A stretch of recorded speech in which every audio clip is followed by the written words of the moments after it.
وما منع الناس أن يؤمنوا إذ جاءهم الهدى إلا أن قالوا أبعث الله بشرا رسولا۔ آج سورہ بنی اسرائیل کی آیت نمبر 94 سے بیان ہے، اور لوگوں کو ایمان لانے سے صرف یہ چیز مانے ہوئی کہ جب بھی ان کے پاس ہدایت آئی تو انہوں نے کہا کیا اللہ نے بشر کو رسول بنا کر بھیجا ہے؟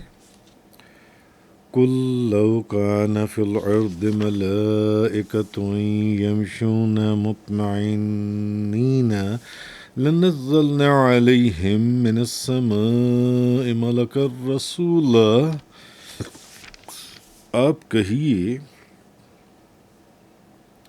اگر زمین میں فرشتے بستے اور اطمینان سے چلتے پھرتے تو ہم ان پر آسمان سے فرشتہ ہی رسول بنا کر نازل کرتے۔ قُلْ كَفَى بِاللَّهِ شَهِيدًا بَيْنِي وَبَيْنَكُمْ۔ آپ کہیے میرے اور تمہارے درمیان اللہ کافی گواہ ہے۔ إِنَّهُ كَانَ بِعِبَادِهِ خَبِيرًا بَصِيرًا۔ بے شک وہ اپنے بندوں کی بہت خبر رکھنے والا اور ان کو خوب دیکھنے والا ہے۔ تو آج آیت نمبر 94 سے سورہ بنی اسرائیل کی بیان ہے۔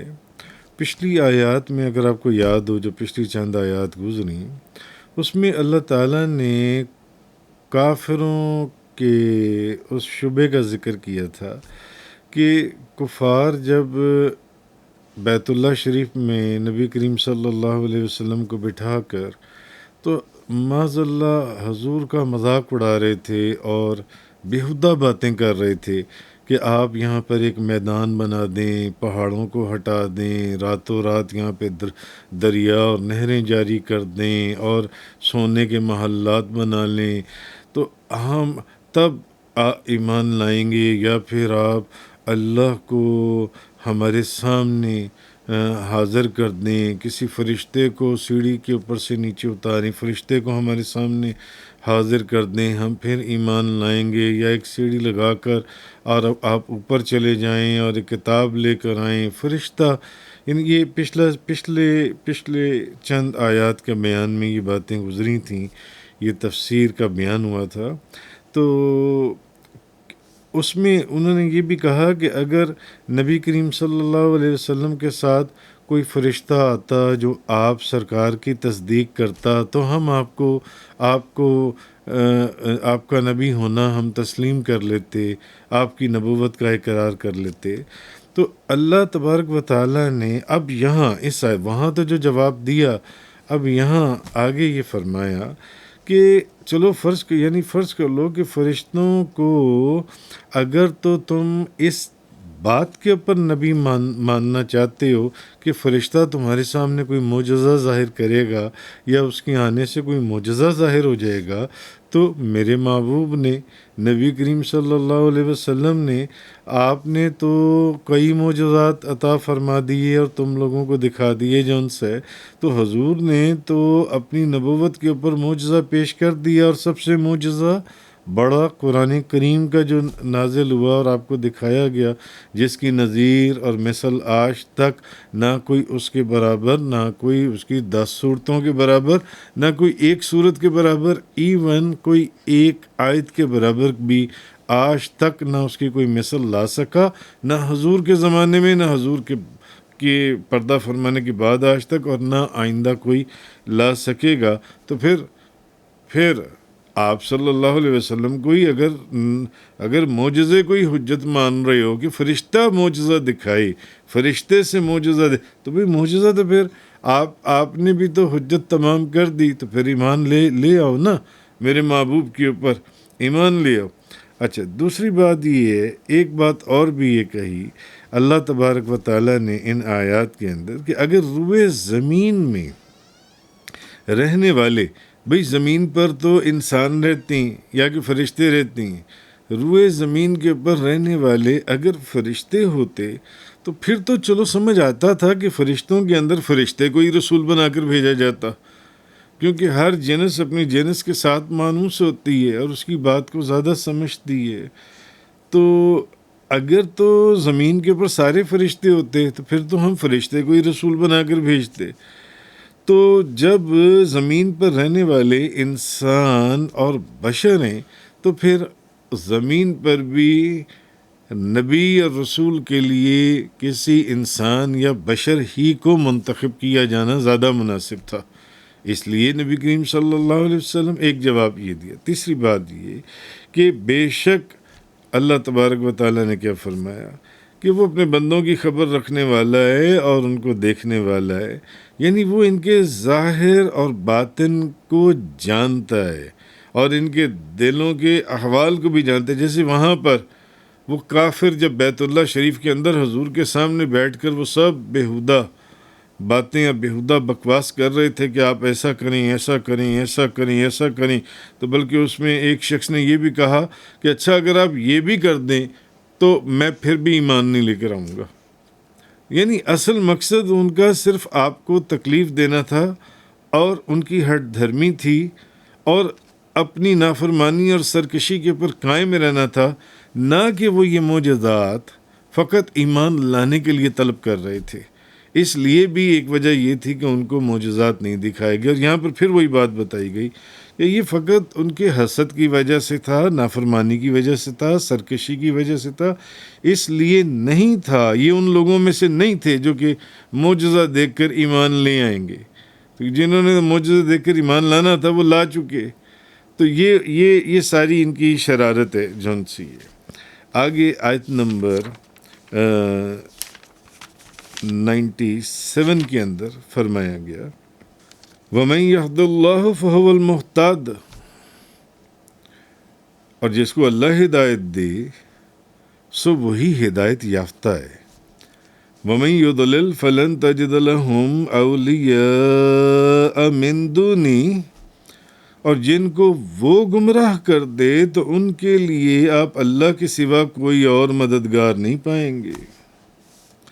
یعنی جس کو اللہ ہدایت دے وہی ہدایت یافتہ ہے، اور جن کو وہ گمراہ کر دے ان کے لیے آپ اللہ کے سوا کوئی اور مددگار نہیں پائیں گے۔ وَنَحْشُرُهُمْ يَوْمَ الْقِيَامَةِ عَلَى وَجُوهِهِمْ عُمْيًا وَبُكْمًا وَصُمًّا، اور ہم قیامت کے دن ان کو ان کے منہوں کے بل اٹھائیں گے، یعنی پیروں کے بل نہیں، منہ کے بال ہم ان کو اٹھائیں گے، ان کو قیامت والے دن جو ان سے اس حال میں حالت یہ ہوگی کہ وہ اندھے بھی ہوں گے، گونگے بھی ہوں گے، بہرے بھی ہوں گے، اور ان کا ٹھکانہ جہاں دوزخ ہے۔ اور جب بھی مأواہم جہنم، ان کا ٹھکانہ جہنم ہے، کلما خبت زدناہم سعیرا، اور جب بھی وہ بجھنے لگے گی ہم اس کو ان کے لیے اور بھڑکا دیں گے، ہم اس کے لیے اس کو اور بھڑکا دیں گے۔ آیت نمبر 97۔ اب اس آیت میں اصل میں اللہ تبارک و تعالی نے یہ چیز بتائی کہ قیامت کے دن اللہ تعالیٰ کافروں کو منہ کے بل اٹھائے گا، منہ کے بل۔ بخاری شریف میں ہے، ایک شخص نے عرض کیا یا رسول اللہ، کافر کو اس کے چہرے کے بل کس طرح اٹھایا جائے گا؟ یعنی بندہ تو پاؤں کے ساتھ چلتا ہے، ہو سکتا ہے ان کے ذہن میں یہ بات ہو، تو یہ منہ کے بل کیسے چلے گا؟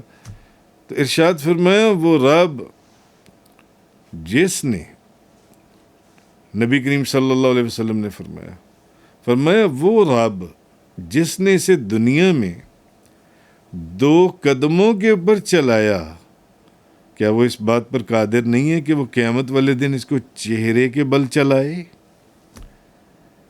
بھئی یہ تو اس کی قدرت کے اندر ہے. اس نے کانوں کو سننے کے لیے کہا تو کان سن رہی ہیں، آنکھوں کو دیکھنے کے لیے کہا تو آنکھیں دیکھ رہی ہیں. اگر وہ آنکھوں کو سننے کے لیے اور کانوں کو دیکھنے کے لیے کہتا تو ویسا ہو جاتا.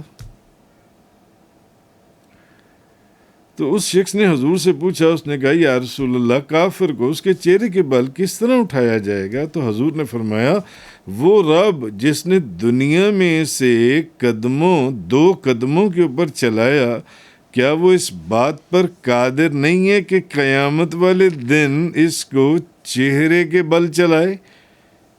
استغفر اللہ. اللہ تعالیٰ ہمیں اس سے محفوظ رکھے. صدقہ نبی کریم صلی اللہ علیہ وسلم کہ وہ بندہ چہرے کے بل چلے گا. وہ اس بات پر قادر ہے، وہ چاہے تو پاؤں سے چلائے، چاہے تو چہرے سے چلائے جن سے. اور پھر یہ تو تھی بخاری شریف کی. اب ترمذی شریف کی حضرت ابو ہریرہ رضی اللہ تعالیٰ عنہ فرماتے ہیں، نبی پاک صلی اللہ علیہ وسلم نے ارشاد فرمایا، قیامت کے دن لوگ 3 حالتوں میں اٹھائے جائیں گے. بعض لوگ پیدل چلیں گے، بعض لوگ سوار چلیں گے، اور بعض لوگ چہروں کے بل چلیں گے.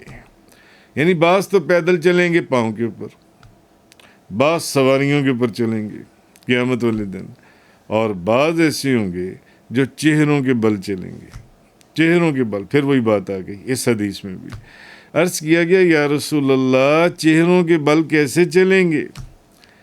ارشاد فرمایا، جس نے انہیں قدموں کے اوپر چلایا ہے وہ ان کو ان کے منہ کے اوپر بھی چلانے پر قادر ہے. سن لو، وہ اپنے منہ کے ذریعے ہر بلند جگہ، اور جب کوئی کانٹا آئے گا تو اس سے بچیں گے. جیسے آپ چل رہے ہوں تو آگے کوئی کانٹا آ جائے، پتھر آ جائے تو آپ پاؤں کے ذریعے دائیں بائیں ہو جاتی ہیں.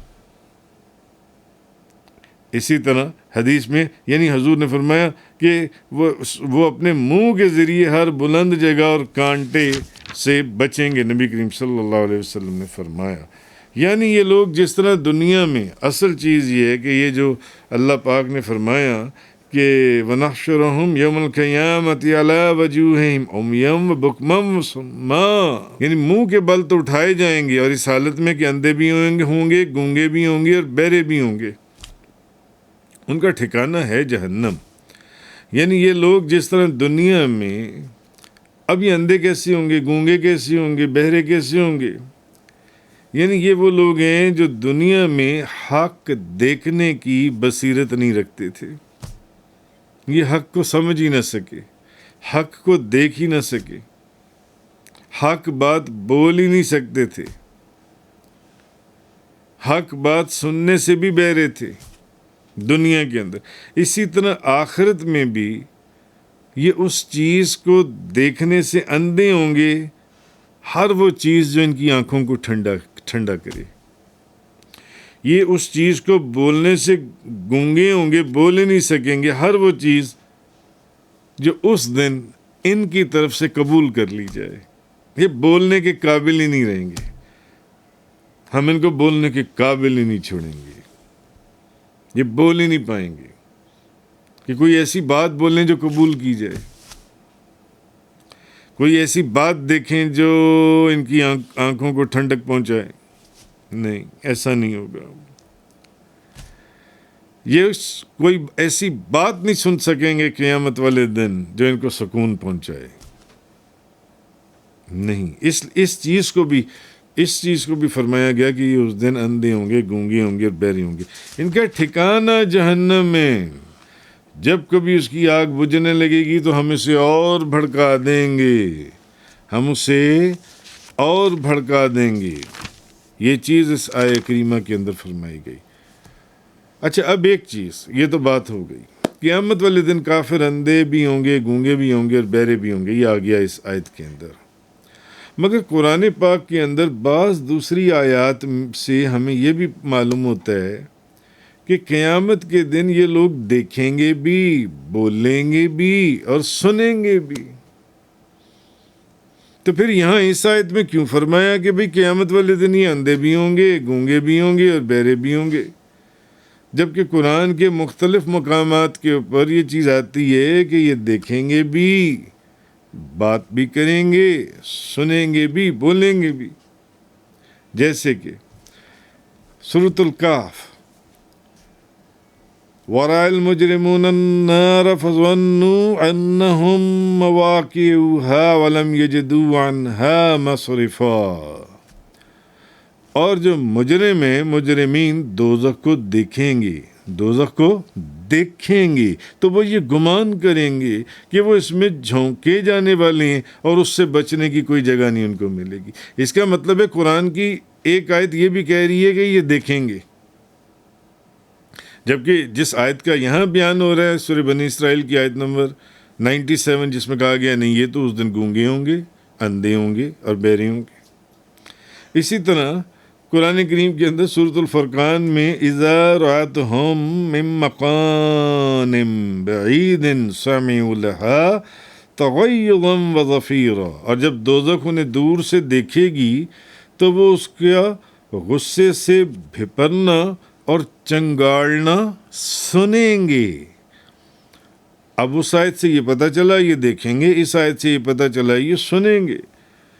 واللہ ربنا ما کننا مشرکین، سورۃ الانعام، اور اللہ کی قسم جو ہمارا پروردگار ہے ہم مشرک نہ تھے. یعنی کہ وہ اس دن بولیں گے بھی، وہ بولیں گے بھی، وہ کہیں گے کہ اللہ کی قسم جو ہمارا پروردگار ہے ہم مشرک نہ تھے. تو پھر اس آیت میں یہ کیوں فرمایا گیا کہ یہ تو اس دن گونگے ہوں گے، بہرے ہوں گے اور اندھے ہوں گے جون سے؟ تو حضرت ابن عباس رضی اللہ تعالی عنہما وہ فرماتی ہیں کہ ان کے اندھے ہونے کا مطلب یہ ہے کہ وہ کوئی چیز اس دن ایسی نہیں دیکھیں گے جو ان کو خوش کر سکے، اور بہرے ہونے کا مطلب یہ ہے کہ وہ کوئی چیز ایسی نہیں سنیں گے کہ جو ان کو اس چیز کو خوش کر سکے. اور وہ گونگے بھی ایسے ہوں گے، اس کا گونگے ہونے کا مطلب یہ ہے کہ وہ کوئی ایسی بات ہی نہیں کر پائیں گے جس سے ان کو خوشی حاصل ہو. یعنی اس دن ان کی کسی چیز کے اندر بھی کوئی خوشی نہیں ہوگی، وہ نہیں کر پائیں گے اس کو جو ان سے نہیں. اور ایک قول یہ ہے کہ وہ جو کہا گیا ہے نا کہ وہ اندھے ہوں گے تو وہ اللہ کا جمال دیکھنے سے اندھے ہوں گے، وہ بہرے ہوں گے، وہ اللہ کا کلام سننے سے بہرے ہوں گے، اور گونگے ہوں گے وہ اس کے ساتھ کلام کرنے سے گونگے ہوں گے. بعض تفسیروں میں یہ بھی آئے کہ اس اندھے، گونگے اور بہرے کا مطلب یہ ہے کہ وہ اللہ کا جمال دیکھنے سے اندھے ہوں گے، اللہ کا کلام سننے سے بہرے ہوں گے، اور اللہ سے اس کے ساتھ کلام کرنے سے گونگے ہوں گے. اور ایک قول میں ہے کہ وہ اس وقت، اصل میں یہ جو اندھے، گونگے اور بہرا فرمایا گیا کہ نہ وہ بول سکیں گے، نہ دیکھ سکیں گے، نہ سن سکیں گے، یہ اس وقت ان کی حالت ہوگی جس وقت ان کو دوزخ میں داخل کیا جائے گا. قَالَ اخْسَئُوا فِيهَا وَلَا تُكَلِّمُونَ. اللہ فرمائے گا اسی میں دھتکارے ہوئے پڑے رہو اور مجھ سے بات نہ کرو، اور مجھ سے بات نہ کرو. آگے آیت نمبر 98 اور 99. ذَلِكَ جَزَاؤُهُمْ بِأَنَّهُمْ كَفَرُوا بِآيَاتِنَا وَقَالُوا أَإِذَا كُنَّا عِظَامًا وَرُفَاتًا أَإِنَّا لَمَبْعُوثُونَ خَلْقًا جَدِيدًا. ان کی یہ سزا اس بنا پر ہے کہ انہوں نے ہماری آیات کے ساتھ کفر کیا. اب بتایا جا رہا ہے کہ یہ اتنی خوفناک سزا ان کو کیوں دی جائے گی؟ اس لیے کہ انہوں نے ہماری آیات کے ساتھ کفر کیا اور کیا کہا؟ وَقَالُوا أَإِذَا كُنَّا عِظَامًا وَرُفَاتًا أَإِنَّا لَمَبْعُوثُونَ خَلْقًا جَدِيدًا.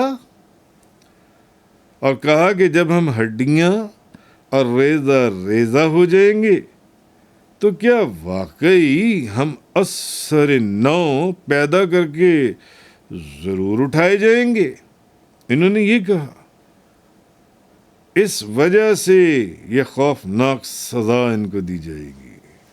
آگے فرمایا اگلی آیت میں اولم يروا ان اللہ الذی خلق السماوات والارض قادر علی ان يخلق مثلهم وجعل لهم اجلا لا ریب فیہ فابى الظالمون الا کفورا۔ کیا انہوں نے اس پر غور نہیں کیا کہ اللہ ہی نے تو تمام آسمانوں اور زمینوں کو پیدا کی ہے، تو وہ ان کی مثل دوبارہ پیدا کرنے پر بھی قادر ہے۔ وہ اگر وہ آسمانوں اور زمینوں کو پیدا کر سکتا ہے تو ان کی مثل تو دوبارہ پیدا کرنے پر بھی قادر ہے۔ یہ تو اس کی بنسبت آسان ہے، اور اس نے ان کی ایک مدت مقرر کر دی ہے جس میں کوئی شک نہیں ہے۔ پس ظالموں نے کفر کے سوا ہدایت کی ہر چیز کا انکار کیا، ہر چیز کا انکار کیا ظالموں نے جن سے، یعنی یہ عذاب ان کی سزا ہے، جو میں نے پہلے اس میں ترجمے میں بھی عرض کر دیا۔ یہ عذاب ان کی سزا ہے۔ یہ جو کہتے ہیں نا کیسے ہو سکتا ہے کہ ہمیں اٹھایا جائے گا، نہیں، مرنے کے بعد ہم ریزہ ہو جائیں گے پھر اٹھا دے گا، نہیں۔ اس کا سبب یہ ہے، وجہ یہ ہے کہ یہ ہماری آیتوں کا انکار کرنے والے تھے، اور مرنے کے بعد دوبارہ زندہ ہونے کا بھی انکار کرتے تھے۔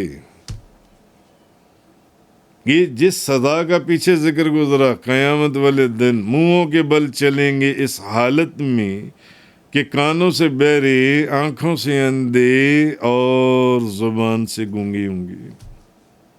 یہ اس چیز کی سزا ہے، یہ عذاب ان کی سزا ہے، اور اس کا سبب یہ ہماری آیتوں کا انکار کرتے تھے۔ مرنے کے بعد دوبارہ کیسے زندہ کیا جائے گا بھائی؟ جب ہماری ہڈیاں ریزہ ہو جائیں گی، یہ کیسے ہو سکتا ہے کہ ہمیں نئے سرے سے دوبارہ پیدا کر دیا جائے اور اٹھا دیا جائے؟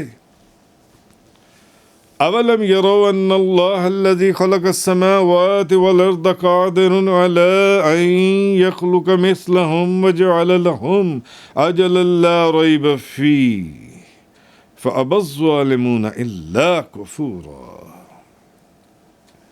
یعنی کیا انہوں نے نہیں دیکھا کہ وہ اللہ جس نے آسمان اور زمین پیدا کی ہیں، وہ اس بات پر قادر ہے کہ ان لوگوں کی مثل اور پیدا کر دے، اور اس نے ان کے لیے ایک مدت مقرر کر رکھی ہے جس میں کچھ شبہ نہیں ہے۔ ظالموں نے کفر کے علاوہ کچھ ماننے سے انکار کر دیا۔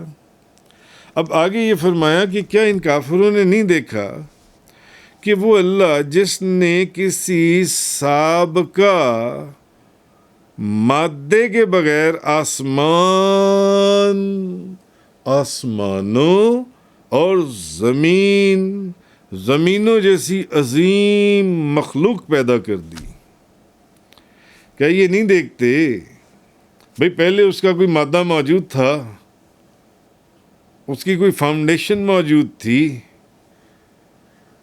جب اس نے ان چیزوں کو پیدا کر دیا تو پھر وہ اس بات پر قادر ہے، یعنی جن لوگوں کو پہلے پیدا کر چکا ہے ان کو دوبارہ پیدا کر دے۔ ان کو تو پھر پہلے پیدا کر چکا ہے تو بھائی مرنے کے بعد دوبارہ بھی پیدا کر دے گا، ان کی مثل جن سی پیدا کر دے۔ کیونکہ زمین اور آسمان کے مقابلے میں انسانوں کی مثل پیدا کرنا آسان ہے۔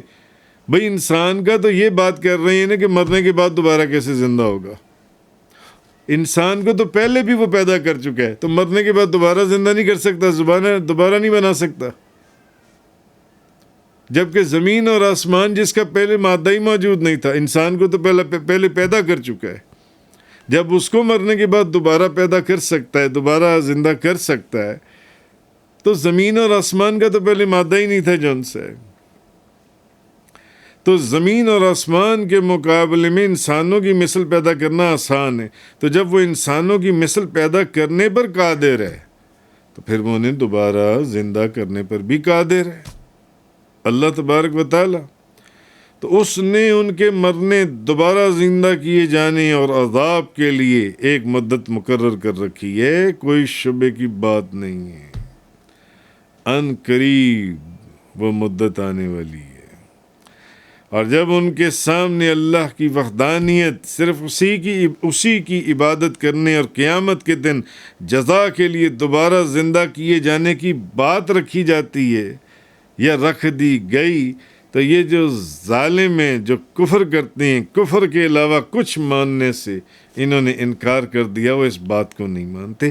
یہ چیز بھی اس آیت میں بتائی گئی کہ اصل میں ان کی وہ جس سزا کا پچھلی آیتوں میں ذکر ہوا ہے، وہ اس وجہ سے ہے، اس وجہ سے کہ یہ نافرمان جون سے ہیں، یہ دوبارہ پیدا ہونے کا انکار کرتی ہیں، اس وجہ سے بھی ہے۔